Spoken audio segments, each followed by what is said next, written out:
Sa mga oras na ito ay tinanong ni Isabel si Annie kung ano sa palagay niya, ang ibig sabihin ni Leping noong sinabi nito na nag-organisa siya ng isang bonfire party. Tinanong din niya siya kung ano ang ibig sabihin ni Leping sa salitang barbecue na paulit-ulit niyang sinasabi sa kanila. Bilang tugon ay sinabi naman ni Annie na ang ibig sabihin marahil ni Leping sa barbecue ay nangangahulugan na, "Be blessed Kel," o "To receive divine blessings and then to Kel," at pigilan ang pagdating ng mga evil spirits. Idinagdag pa niya na, sa kanyang palagay, ay ito ang paraan ng kanilang brother Leping at sister Elizabeth para ipaalala sa kanila ang kanilang misyon. Pagkatapos nito ay lumipas pa ang ilang sandali at tinawag na ni Leping ang lahat sa harapan ng bonfire at sinabi sa mga ito na magsisimula na ang kanilang bonfire party. Kaya inimok niya sila na maging at home. Pero kasasabi pa lamang niya nito ay seryoso namang sumagot ang mga ito na para bang nasa militar, kaya awkward na ngumiti si Leping sa kanila at sinabihan sila na hindi nila kailangang maging ganito kaseryoso. Samantala, ang grupo naman ng mga disciple ng Sword Saint ay matamang pinagmamasdan ng mga pagkaing inihanda ni Leping, lalo na ang barbecue na kanyang niluto. Dito ay tinanong ng isa sa kanyang mga kasamahan kung nararamdaman din ba nila ang kakaibang enerhiya na lumalabas sa inihaw na karneng ito, kaya napatanong tuloy siya kung anong klaseng karne ng halimaw ba ito. Habang kinakabahan namang sinusuri ni Blue Sword ang karneng hawak niya ay binanggit niya sa kanyang mga kasamahan na narinig niya mula sa kanilang master na ang legendary hero at ang Demon Queen ay naninirahan sa isang inhabited area ng Demon Beast Plains, kaya sa kanyang palagay ay nagmula ito doon. Nagulat naman ang isa sa narinig niyang ito at binanggit pa nga na, sa kanyang pagkakaalam, ang mga Demon Beast sa lugar na iyon ay may average na level na 3-star Demon Lord at mas mataas pa, kaya doon din marahil natutunan ni Gray ang kanyang ninjutsu na ginagamit niya ngayon. Sinabi naman ng kanyang kasamahan na ang amoy ng barbecueng ito ay talagang nakakatakam, kaya hinimok niya ang kanyang kasama na tikman nila ito. Pero matapos nilang kagatin ito ay biglang natulala ang dalawa, at pagkatapos ay nagsimulang tumulo ang dugo sa kanilang mga ilong at nagsimulang manginig ang kanilang mga katawan. Kasunod nito ay tila napuno ng enerhiya ng mga halimaw ang kanilang katawan dahil nagsimulang mag-transform ang mga ito sa mga halimaw. Habang nangyayari naman ang lahat ng ito ay wala pa ring kamalay-malay si Leping sa mga nangyayari at binanggit pa nga kay Elizabeth na sa mundong kanyang pinanggalingan ay karaniwan ng nagtitipon-tipon ang mga tao para sa isang barbecue party bilang isang social activity. Bilang tugon naman ay tinanong siya ni Elizabeth kung sigurado ba siya na talagang para sa lahat ang ganitong klase ng party, dahil sa sandaling ito ay nakikita niya ang nangyayari sa dalawa. Pero kalaunan ay binaliwala na lamang niya ito at sinabi kay Leping na kalimutan niya na lamang ang kanyang tanong dahil, sa palagay niya, ay mas kaunti sila dito ay mas maganda. Sa kabilang banda, si Blue Sword, na ngayon ay nagsisimula ng magpanik, ay agad na tinawag ang kanyang master upang ipaalam dito ang nangyayari sa kanyang mga kasama. Kasabay nito ay naisip din niya na masyadong malakas ang backlash ng mga karneng iyon at hindi kakayanin ito ng kanyang mga kasamahan. Naisip din niya na ang pagkonsumo ng karne ng isang Demon Beast na mas mataas ang level kaysa sa kanila ay hindi nila magagawang ma-absorb patungo sa kanilang katawan, at sa halip ay masusuppress sila at baka masaniban pa ng Demon Beast na iyon. Pero sa kabila ng mga nangyayaring ito ay nagsalita ang Sword Saint at sinabihan si Blue Sword na kumalma. Pagkatapos nito ay iwinasiwas niya ang kanyang kamay na naging dahilan ng mabilis na pag-atake patungo sa mga katawan ng dalawang babae kanina, at sa sandaling iyon ay nagsimulang maglaho ang mga ito na parang mga alikabok. Kasunod nito ay sumenyas ang Sword Saint at itinuro ang kanilang kwarto, at matapos nga niyang gawin ito ay lumipad patungo doon ang piraso ng mga maliliit na butil ng katawan ng dalawa. Pagkatapos ay nagsimula ulit itong mabuo sa ibabaw ng kanilang kama, at sa sandaling iyon ay makikitang nakatulog na ang dalawa na para bang walang nangyari. Samantala, matapos gawin iyon ay humingi ng pasensya ang Sword Saint sa kaguluhang nangyari. Pero habang gulat na gulat pa ang kanyang mga kasamahan sa kanilang nakita ay napatanong si Isabel kay Annie kung ang ginamit ba ni Miss Chichi ay isang dust slash, at kung tama ba ang kanyang hinala na wala na ang mga babaeng iyon. Sumagot naman si Annie at sinabi na, sa kanyang palagay, ay iyon din ang kanyang nakita, pero binanggit din niya na, iba sa kanyang inaasahan, ay hindi pa tuluyang napaslang ang mga babaeng iyon dahil nararamdaman pa niya ang kanilang magic. At sa kanyang palagay ay ipinadala lamang sila ng Sword Saint patungo sa kanilang kwarto. Ipinaliwanag naman ni Elder Boss na ang nangyari ay decomposition at recombination. Binanggit din niya na ang kanilang nasaksihan ay hindi Dust Slash kundi isang klase ng sword technique na mas mataas pa kaysa sa Dust Slash. At sa kanyang palagay pa nga ay mukhang binago na ni Miss Chi-Chi ang realm ng physics sa kanyang kakayahang iyon, dahil ang teleportation at healing na tanging posible lamang sa pamamagitan ng magic ay nagawa niyang pagsamahin, at lampas pa sa kanilang mga kaalaman. Sumang-ayon naman dito si Annie at sinabi na tama nga ang obserbasyon ni Elder Boss dahil hindi niya naramdaman na gumamit ng kahit kaunting magic si Miss Chi-Chi. Kasabay nito ay naisip niya na talagang nalampasan na ni Miss Chi-Chi ang kanyang reputasyon bilang nakaabot sa pinakatuktok ng Demon King level, dahil sa Demon King level ay ang kaibahan ng 1 star ay halos langit at lupa ang diferensya. At sa kanyang palagay pa nga ay kapag nakapag-breakthrough ulit si Miss Chi-Chi ay baka malagay na sila sa alanganin, dahil naisip niya na kahit na magamit pa niya ng pinaka-epektibo ang kapangyarihan ng kanyang manika na si Rafael ay hindi pa rin niya ito magagawang malampasan. Pero agad din niyang binago ang kaisipan niyang ito at sinabi sa kanyang sarili na hindi niya dapat maliitin ang kanyang sarili at kailangan lamang niyang mas lalo pang magsumikap, sa gayon ay hindi siya mapag-iwanan. Samantala, si Leping ay napaisip tungkol sa sinabi ni Elizabeth na mas mabuti kung kukunti sila.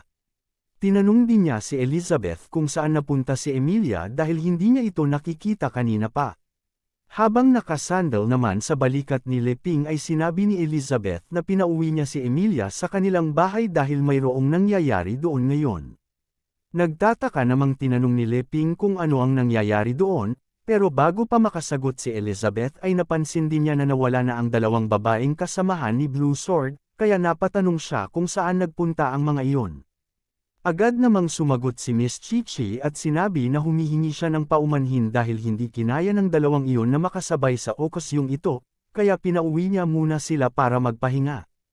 Napakamot naman sa ulo si Leping at sinabi na hindi niya kailangang humingi ng tawad dahil siya pa nga ang nahihiya sa kanila, dahil pinaplano pa niya sana na maglaro sila ng isang laro na magkakasama. Kasabay nito ay naisip din niya na marahil ay mayroong sinusunod na regular schedule ang mga miyembro ng Sword Saint Guild, at hindi niya binigyan ng pansin ang tungkol sa bagay na iyon. Samantala, napatanong naman si Elizabeth kung ano ang tinutukoy niyang laro.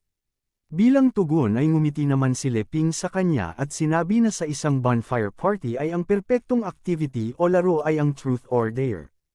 Labis namang nagulat ang kanyang mga kasamahan sa sinabing ito ni Leping at nagsimulang mag-overthink na naman sila, dahil sa puntong iyon ay naisip nila na ang tinutukoy ni Leping sa Truth or Dare ay ang pagsasabi nila ng buong katotohanan kay Leping, dahil batid nila na hindi sila maaaring magsinungaling dito.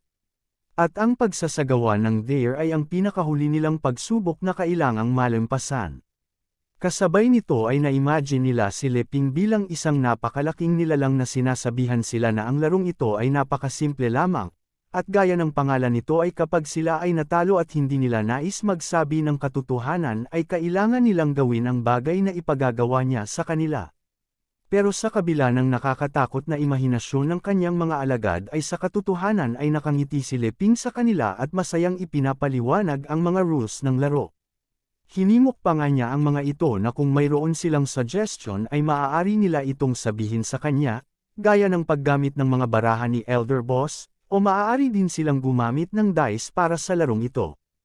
Habang kinakabahan naman ang lahat sa mga sinabing ito ni Leping ay wala namang pakialam si Pisces sa mga nangyayari, at masaya pang ang sinabi na kung maglalaro sila ngayon ay nais niyang maging kapareha ang Demon Queen. Sa pagkakita naman ng kanyang reaksyon ay sinabi ni Annie na mukhang nagkakamali ata ng pangunawa si Pisces sa mga nangyayari at hindi nito batid kung gaano kaseryoso ang larong ito. Samantala, habang pinagpapawisan ang Sword Saint ay sinabi nito kay Leping na hindi na nila kailangang magsagawa pa ng laro dahil pinipili na niya ngayon pa lamang ang dare, dahil ginagabayan siya ng philosophy ng Tai Chi at naniniwala siya na lahat ng kadiliman sa kanyang pagkatao ay naalis na niya. Ang Dwarf King naman ay naisip na noon ay inakala niya na si Elizabeth ay namatay na noong makipaglaban ito sa legendary hero, kaya hinanggad niya na muling maging hari. At para pa nga sa kanyang clan ay nag-offer siya kay Malfoy ng ilan sa miyembro ng kanilang clan. Kaya dahil dito ay sinabi niya kay Liping na ang pinipili niya ay truth, dahil pwede niyang itanong sa kanila ang kahit anong nais nilang malaman. Si Annie naman ay pinili ang dare at saka binanggit kay Liping at Elizabeth na makakaya niyang sagutin o gawin ang nais nilang ipagawa sa kanya. Si Elder Boss naman ay naisip na ipinapaalala sa kanila ni Liping na kahit gaano pa sila lumakas ay wala pa rin silang maitatagong kahit anong sekreto mula sa kanilang dalawa, at ginagawa niya ito ngayon sa kanila upang hindi sila mahulog sa kadiliman. Kaya dahil dito ay sinabi niya na maging siya ay pinipili din ang truth. Pero bago pa niya masabi ang kanyang dahilan ay pinutol na siya ni Elizabeth, dahil sa sandaling iyon ay malambing niyang sinabi kay Liping na pinipili niya ang truth at pwede niyang itanong sa kanya kung ano man ang gusto niyang malaman tungkol sa kanya.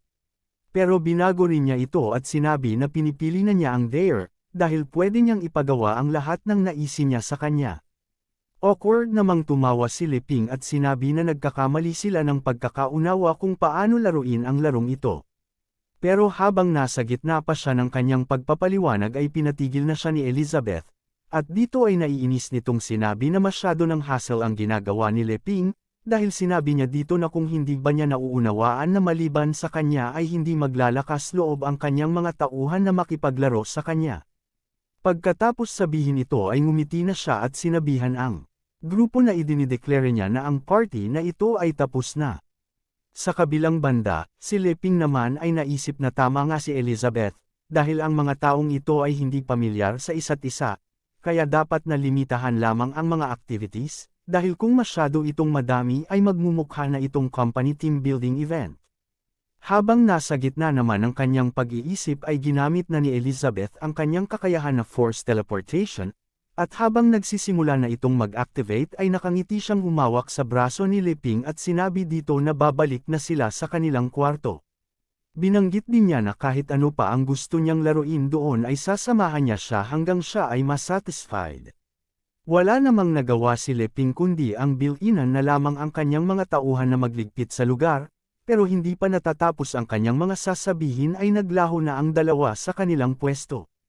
At pagkatapos ay napunta na si Liping sa ibabaw ng kanilang kama, at dito ay nagulat siya nang makita niya si Elizabeth sa kanyang harapan at tila handa ng makipagbakbakan. Sa kabilang banda ay nakangiti namang sinabi ni Elizabeth na ang kanyang mga taktika ay masyado ng paulit-ulit, kaya hindi na iyon gumagana sa kanya. Binanggit din niya na huwag nang magpaligoy-ligoy pa si Liping at gawin na nila ang kanilang dapat gawin, dahil huli na ang pagsama niya sa bonfire party at hindi na niya pagbibigyan pa ang iba pa niyang mga dahilan. Pero sa harap ng handang-handa na si Elizabeth ay nagsimula na namang magpanik si Liping at sinubukang pigilan si Elizabeth, binabanggit na mayroon pa siyang isang step na kailangang gawin. Pero hindi na pumayag si Elizabeth at tinanong pa nga kung ano pa ang kanyang binabalak, dahil hindi na niya hahayaan pang makatakas pa si Liping. Agad namang pinatay ni Liping ang ilaw, kaya naisip ni Elizabeth na mas gusto pala ni Liping na mas madilim para siya ay ganahan, kaya binanggit niya dito na dapat ay sinabi niya iyon kaagad. Pero kasasabi pa lamang niya nito ay laking gulat niya nang makita niya ang nakasulat sa pader, at pagkatapos ay hinawakan siya ni Liping at ipinaliwanag na nakiusap siya sa grupo ni Annie na tulungan siya na ihanda ang lahat ng ito. Pagkatapos nito ay may kinuha siya sa kanyang bulsa, at pagkatapos ay lumuhad at binanggit na matagal na niyang pinaghahandaan ang sandaling ito. At dito nga ay sinabi niya kay Elizabeth, habang iniaabot ang singsing na kanyang hawak, kung papayag ba siyang pakasalan siya. Labis namang namula ang mukha ni Elizabeth, pero agad din niyang sinabi na pumapayag siya. At dito nga ay sinuot na ni Liping ang singsing kay Elizabeth, saka siya tinanong nito kung ito ba ang dahilan kung bakit niya siya iniiwasan nitong huling mga araw. Agad naman itong kinumpirma ni Liping at sinabi na tama siya, dahil gusto niya na makasama siya bilang ang kanyang asawa at harapin ang lahat na kailangan nilang pagdaanan. Pagkatapos nito ay nagsimula na nga ang mainit na gabi ng dalawa, habang ang grupo naman ng Sword Saint na nakatanaw sa kwarto nila ay binanggit na malinaw na ibinilin sa kanila ng legendary hero ang kanilang tungkulin na paglilinis. Sumang-ayon naman dito si Elder Boss at binanggit na marahil ay ang mga evil spirits ay malapit nang dumating, kaya tinanong niya ang Sword Saint at ang Dwarf King kung ano ang dapat nilang gawing paghahanda para dito. Tila may napansin naman ang Dwarf King at binanggit na mukhang wala ng oras para doon, dahil nararamdaman niya na mukhang dumating na ang kanilang mga bisita. Pagkatapos nga nito ay nakita nila sa kalangitan ang mga malalaking nilalang, at binanggit pa nga ng isa sa mga ito na mukhang maalalahanin ang mga tao sa mundong ito, dahil naghanda kaagad sila ng kanilang makakain at mukhang masarap pa ang mga ito. Binalaan naman siya ng isa niyang kasama na huwag magbabayad, pero binanggit din niya na nakikinita na niya ang ilang daang paraan kung paano papaslangin ang mga ito. Kinontra naman ito ng isa pa at sinabi na tigilan na nila ang kanilang mga kalokohan, dahil siya ang pinakapamilyar sa mundong ito. Kaya siya ang dapat na bumaba dito gamit ang kanyang totoong katawan, at dagdag pa niya ay wala namang makakatalo sa kanila sa kanya.